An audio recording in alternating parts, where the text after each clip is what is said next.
नमस्कार। आज हम एक बहुत ही अहम मुद्दे पर बात करने वाले हैं। हाल ही में जो RSMSSB मतलब Rajasthan subordinate and ministerial services selection board की चतुर्थ श्रेणी भर्ती परीक्षा हुई है, उस पर एक गहरी नजर डालेंगे। नमस्कार। हाँ, ये परीक्षा जो अभी हुई है 19 और 20 सितंबर को। हाँ, और कुछ लोग कह रहे हैं शायद 21 को भी कुछ शिफ्ट्स थी। हाँ, हो सकता है। अलग अलग पारियों में हुई है ये परीक्षा, और अब क्योंकि एग्जाम खत्म हो गया है तो जाहिर है सबके मन में एक ही सवाल है। बिल्कुल, कट ऑफ क्या रहेगी? एग्जैक्टली। और ये भर्ती कोई छोटी मोटी नहीं थी, बहुत ज्यादा है इसमें। कितने थे? लगभग 53 या 54 हजार। हाँ बिल्कुल, 53,000 से 54,000 के बीच। तो इतनी बड़ी भर्ती ने लाखों उम्मीदवारों को खींचा अपनी तरफ, ये तो तय है। तो अब जब परीक्षा हो गई, वो भारीपन खत्म हुआ, तो सबसे बड़ी चिंता यही है कि भाई संभावित कट ऑफ क्या जा सकती है, खासकर जब इतनी सारी शिफ्ट्स हुई हैं, तो एक सेफ स्कोर क्या माने? सही बात है। आज हम कोशिश करेंगे कि जो भी जानकारी हमारे पास है, जो विश्लेषण सामने आ रहे हैं, उनके आधार पर इस पहेली को थोड़ा सुलझाएं। हाँ, एक अंदाजा मिल जाए। बिल्कुल। पर एक बात मैं शुरू में ही साफ कर दूं, ये जो हम बात करेंगे ये कोई फाइनल कट ऑफ नहीं है। नहीं, बिल्कुल नहीं। ये बस अलग अलग स्रोतों से, अलग अलग विश्लेषणों से जो बातें निकल कर आ रही हैं, उनका एक सार है, ताकि उम्मीदवारों को एक मोटा मोटा आइडिया लग जाए। हम किसी का नाम नहीं लेंगे, बस जानकारी और तर्क पर फोकस करेंगे। ठीक है, तो चलिए शुरू करते हैं। सबसे पहले तो इस परीक्षा का जो स्केल है उसे समझना जरूरी है। करीब 54,000 पद। हाँ, और सुनने में आया कि आवेदन तो कोई 24 लाख आए थे। ये आंकड़ा ही डरा देता है। आंकड़ा तो वाकई बहुत बड़ा है, 24 लाख। और अनुमान ये है कि परीक्षा में बैठे होंगे शायद कोई 18 लाख के आसपास। 18 लाख। हाँ, लेकिन यहाँ एक बहुत ही दिलचस्प बात है, ये भर्ती CET के दायरे से बाहर थी। अच्छा, कॉमन एलिजिबिलिटी टेस्ट से बाहर। इसका क्या असर हुआ? असर ये हुआ कि इसमें हर तरह के उम्मीदवार आ गए। मतलब वो भी जिन्होंने अभी अभी तैयारी शुरू की है, और शायद वो भी जिन्होंने काफी पहले पढ़ाई छोड़ दी थी। जैसे मान लीजिए किसान हैं, मजदूर हैं, या जो प्राइवेट नौकरी कर रहे थे और बस एक सरकारी नौकरी का मौका देख रहे थे। तो कुछ विश्लेषण ये भी कह रहे हैं कि हाँ, 24 लाख आवेदन हैं, पर जो असल कंपटीशन है, जो सीरियस कैंडिडेट हैं, वो शायद 2.5-3 लाख के बीच ही होंगे। ओहो, तो अगर इस लिहाज से देखें तो प्रति पद मुकाबला शायद 5-6 गंभीर उम्मीदवारों के बीच ही है। हाँ, लगभग यही अनुपात बैठता है। तो ये 24 लाख वाली संख्या जितनी डरावनी लगती है, शायद असल मुकाबला उतना फैला हुआ ना हो। ये बात थोड़ी राहत देती है। खैर, परीक्षा के पैटर्न पर आते हैं। 120 सवाल थे 200 नंबर के लिए, सही? जी हाँ, बिल्कुल। 120 प्रश्न, 200 अंक, और नेगेटिव मार्किंग भी थी। हाँ, नेगेटिव मार्किंग, ये हमेशा गेम बदल देती है। बिल्कुल, ये कट ऑफ पर बहुत असर डालती है। मोटा मोटा शायद 13 की नेगेटिव मार्किंग थी, मतलब हर गलत जवाब पर सही सवाल के 1/3 अंक कटेंगे। करीब 0.55 अंक प्रति गलत उत्तर। और सब्जेक्ट्स थे हिंदी, अंग्रेजी, गणित, सामान्य ज्ञान, जिसमें राजस्थान जीके तो था ही, भारतीय राजनीति भी थी। हाँ, भारतीय राजनीति विज्ञान भी था, फिर सामान्य विज्ञान और कंप्यूटर। कुछ सुनने में आया कि अंग्रेजी और भारतीय राजनीति थोड़े मुश्किल लगे कुछ लोगों को, या निर्णायक हो सकते हैं। संभव है, क्योंकि ये विषय शायद इस परीक्षा को, जैसे पिछली पशु परिचर भर्ती हुई थी, उससे थोड़ा अलग बनाते हैं। उसका सिलेबस थोड़ा अलग था। सही कहा। अच्छा, अब उन फैक्टर्स पर आते हैं जो कट ऑफ तय करते हैं। क्या क्या चीजें हैं जो इसे ऊपर नीचे करती हैं? ये समझना बहुत जरूरी है। हाँ, ये जरूरी है। देखिए, कई चीजें हैं। सबसे पहला तो है परीक्षा का कठिनाई स्तर, डिफिकल्टी लेवल। हाँ, क्योंकि इतनी सारी शिफ्ट्स में पेपर हुआ है, तो ये तो पक्का है कि हर शिफ्ट का लेवल थोड़ा बहुत ऊपर नीचे रहा होगा। किसी का मुश्किल, किसी का आसान। बिल्कुल। वैसे तो उम्मीद थी कि पेपर शायद आसान से मध्यम लेवल का होगा, पर असलियत तो तभी पता चलेगी जब सारी शिफ्ट्स का एनालिसिस होगा और नॉर्मलाइजेशन होगा। नॉर्मलाइजेशन, हाँ, ये शब्द तो अब हर मल्टी शिफ्ट एग्जाम के साथ जुड़ गया है। ये कैसे काम करता है और इसका क्या असर होता है? सही कहा आपने। नॉर्मलाइजेशन बहुत जरूरी प्रक्रिया है। इसका सीधा सा मतलब है कि अलग अलग शिफ्ट के डिफिकल्टी लेवल के अंतर को बराबर करना। अच्छा। मतलब अगर कोई शिफ्ट ज्यादा मुश्किल थी, तो उस शिफ्ट के कैंडिडेट्स के नंबर थोड़े बढ़ सकते हैं, और अगर कोई शिफ्ट आसान थी, तो शायद थोड़े कम हो सकते हैं, ताकि किसी के साथ नाइंसाफी ना हो। समझ गए, फेयर करने के लिए। हाँ, ताकि सबको एक लेवल पर लाया जा सके, और इसका कट ऑफ पर बहुत बड़ा असर पड़ सकता है। हमने देखा भी हाल की परीक्षाओं में, जैसे पशु परिचर में भी इसका असर दिखा था। तो पहला फैक्टर हुआ डिफिकल्टी लेवल और नॉर्मलाइजेशन। दूसरा सबसे बड़ा फैक्टर है पदों की संख्या, और वो तो यहाँ बहुत ज्यादा है, 54,000। हाँ, बहुत ज्यादा।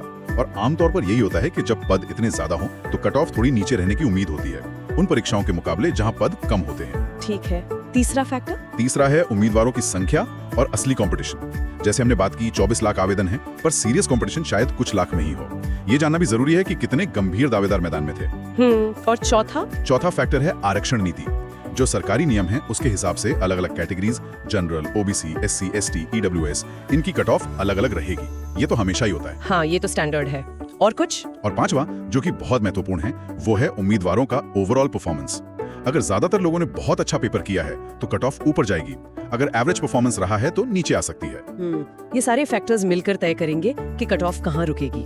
तो चलिए अब उस मुद्दे पर आते हैं जिसका सबको इंतजार है। इन सब बातों को ध्यान में रखते हुए परीक्षा के बाद जो शुरुआती एनालिसिस आ रहे हैं, वो क्या कह रहे हैं? संभावित सेफ स्कोर क्या हो सकता है? मैंने सुना है कि अनुमानों में बहुत ज्यादा अंतर है। हाँ बिल्कुल, अंतर बहुत ज्यादा है और ये होता ही है शुरुआती अनुमानों में, क्योंकि डेटा पूरा नहीं होता, बस कुछ सैंपल्स पर आधारित होते हैं। तो अलग अलग एनालिसिस से वाकई बहुत अलग, कई बार तो एकदम उल्टी बातें सामने आ रही हैं। अच्छा, जैसे कि? देखिए, मोटे तौर पर दो तरह के अनुमान दिख रहे हैं। एक ग्रुप है जो शायद नेगेटिव मार्किंग का असर, नॉन सीईटी कैंडिडेट्स की बड़ी संख्या और पदों की भारी संख्या को ज्यादा वजन दे रहा है। हाँ। ये ग्रुप कट ऑफ काफी नीचे जाने का अनुमान लगा रहा है। कुछ एनालिसिस तो यहाँ तक कह रहे हैं कि जनरल कैटेगरी के लिए 200 में से सिर्फ 75-80 नंबर। क्या 75-80 नंबर 200 में से? ये तो मतलब 40% से भी कम। ये तो सुनने में ही बहुत कम लग रहा है। क्या वाकई इतने कम पर हो सकता है? हाँ, ये अनुमान थोड़ा चौंकाने वाला जरूर है और शायद ये स्पेक्ट्रम का सबसे निचला छोर है। अब दूसरे ग्रुप की बात करते हैं। हाँ, वो क्या कह रहे हैं? ये एनालिसिस शायद पेपर के लेवल को आसान से मध्यम मान रहे हैं या फिर जो सीरियस कैंडिडेट्स हैं उनकी तैयारी को देख रहे हैं। इनका मानना है कि कट ऑफ ऊपर जाएगी। कितनी ऊपर? इनके हिसाब से अगर पेपर का लेवल मान लीजिए पशु परिचर जैसा था, तो जनरल ओबीसी के लिए करीब 72 से 76 सही सवाल, मतलब लगभग 120 से 126 अंक। अच्छा, 120-126 अंक, ये पहले वाले अनुमान से तो बहुत ज्यादा है। हाँ, और अगर पेपर थोड़ा और आसान हुआ तो ये आंकड़ा 75 से 80 सही सवालों तक भी जा सकता है, यानी करीब 125 से 132 अंक। 125 से 132 अंक, ये लगभग 60-65% हो गया। बिल्कुल। और इसी ग्रुप में कुछ और भी अनुमान हैं। कुछ तो परीक्षा से पहले की जो रणनीतियां थी उनमें लक्ष्य के तौर पर जनरल के लिए 140-150 अंक तक का सुझाव दे रहे थे। 140-150 अंक, ये तो करीब 70-75% हो गया, मतलब 85-90 सही सवाल। हाँ, ओबीसी ईडब्ल्यूएस के लिए 135 से 145 और एससी एसटी के लिए 120-130 का लक्ष्य बताया जा रहा था। तो ये शायद कट ऑफ की ऊपरी सीमा हो सकती है अगर कोई शिफ्ट बहुत ही आसान आ गई हो या कंपटीशन उम्मीद से ज्यादा तगड़ा रहा हो। बाप रे, एक तरफ 75-80 नंबर की बात और दूसरी तरफ 140-150 की, ये तो मतलब जमीन आसमान का फर्क हो गया है। कैंडिडेट्स तो बहुत कंफ्यूज हो जाएंगे इससे। आप बिल्कुल सही कह रही हैं, रेंज बहुत बड़ी है और यही इस समय की सबसे बड़ी कंफ्यूजन है।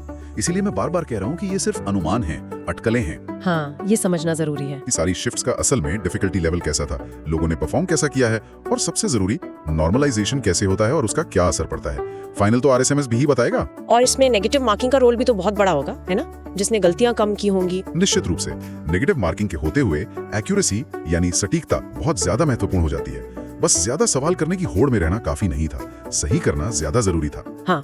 जिन लोगों ने कम गलतियां की होंगी, तुक्के कम मारे होंगे, वो फायदे में रहेंगे, भले ही उन्होंने टोटल सवाल थोड़े कम ही क्यों ना किए हों। तो अब जब एग्जाम हो गया है, लोग अपने नंबर जोड़ रहे हैं, घटा रहे हैं, उन्हें किन बातों पर ध्यान देना चाहिए? एक टीचर के नाते आप क्या सलाह देंगे? इस पूरे अनुभव से क्या सीखना चाहिए? देखिए, पहली बात तो ये कि जैसा कुछ एनालिसिस में लग रहा है, अंग्रेजी या भारतीय राजनीति जैसे विषय शायद निर्णायक हो सकते हैं, क्योंकि ये अक्सर कई लोगों के लिए मुश्किल होते हैं। तो आगे की तैयारी के लिए इन पर ध्यान देना फायदेमंद हो सकता है। दूसरी बात, वो जो सिली मिस्टेक्स होती है ना, हाँ, जो आते हुए सवाल गलत कर देते हैं, बिल्कुल, उनसे बचना कितना जरूरी है ये इस परीक्षा ने फिर से सिखाया होगा।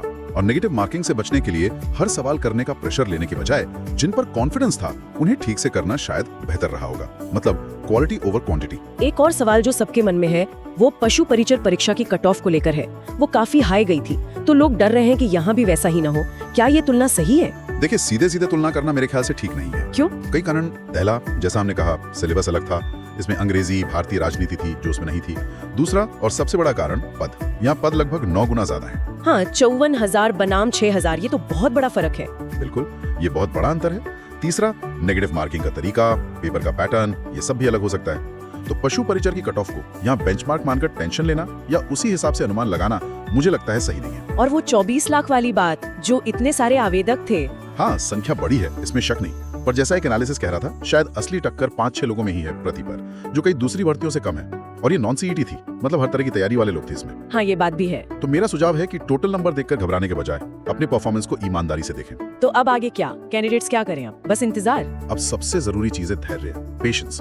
परीक्षा हो गई है, अब आरएसएम एसएसबी पहले ऑफिशियल आंसर की जारी करेगा। हाँ, आंसर की आएगी, फिर उस पर आपत्तियां मांगी जाएंगी, ऑब्जेक्शंस, उनका समाधान होगा और फिर कहीं जाकर फाइनल रिजल्ट और ऑफिशियल कट ऑफ आएगी। इसमें टाइम लगता है। हाँ, ये प्रोसेस तो लंबा होता है। बिल्कुल। तो मेरी सलाह यही है कि सिर्फ और सिर्फ आरएसएमएसएसबी की ऑफिशियल वेबसाइट पर ही भरोसा करें, वहीं से जानकारी लें। सोशल मीडिया पर या इधर उधर जो अलग अलग कट ऑफ चल रही हैं, उनसे परेशान ना हो। सही बात है। अपना मूल्यांकन करें और अगर जरूरत लगे तो आगे की परीक्षाओं की तैयारी पर ध्यान दें। तो कुल मिलाकर राजस्थान की एक बहुत बड़ी भर्ती परीक्षा का ये अहम पड़ाव पार हो गया है। अब सबकी नजरें रिजल्ट पर है और पदों की जो बड़ी संख्या है वो वाकई उम्मीद जगाने वाली बात है। बिल्कुल सही कहा। अनुमान चाहे कुछ भी हो, एक बात तो पक्की है, इस एग्जाम में नेगेटिव मार्किंग को देखते हुए जिसने सटीकता से, एक्यूरेसी से पेपर किया होगा, वो फायदे में रहेगा। हाँ, धैर्य और समझदारी। बिल्कुल, कम गलतियां करने वाले के चांस ज्यादा रहेंगे। चलिए आज की इस चर्चा को यहीं रोकते हैं, लेकिन हमेशा की तरह श्रोताओं के लिए एक विचार छोड़ जाते हैं। हाँ, सोचने वाली बात यह है कि इतनी बड़ी भर्ती प्रक्रिया का हिस्सा बनने के बाद और इस परीक्षा के अनुभव से गुजरने के बाद रिजल्ट चाहे कुछ भी हो, हम भविष्य के लिए क्या सीख सकते हैं? क्या सबक ले सकते हैं? अपनी ताकत, अपनी कमजोरी को पहचानना, सरकारी नौकरी की ये जो लंबी दौड़ है, इसमें लगातार लगे रहने का महत्व समझना, सही स्ट्रैटेजी बनाना और सबसे बढ़कर उतार चढ़ाव में अपना कॉन्फिडेंस बनाए रखना। क्या ये सब बातें रिजल्ट से भी ज्यादा जरूरी नहीं है? इस पर सोचना शायद आगे के सफर के लिए बहुत काम आ सकता है। बिल्कुल सही कहा। इसी विचार के साथ आज की चर्चा यहीं समाप्त करते हैं। धन्यवाद। धन्यवाद।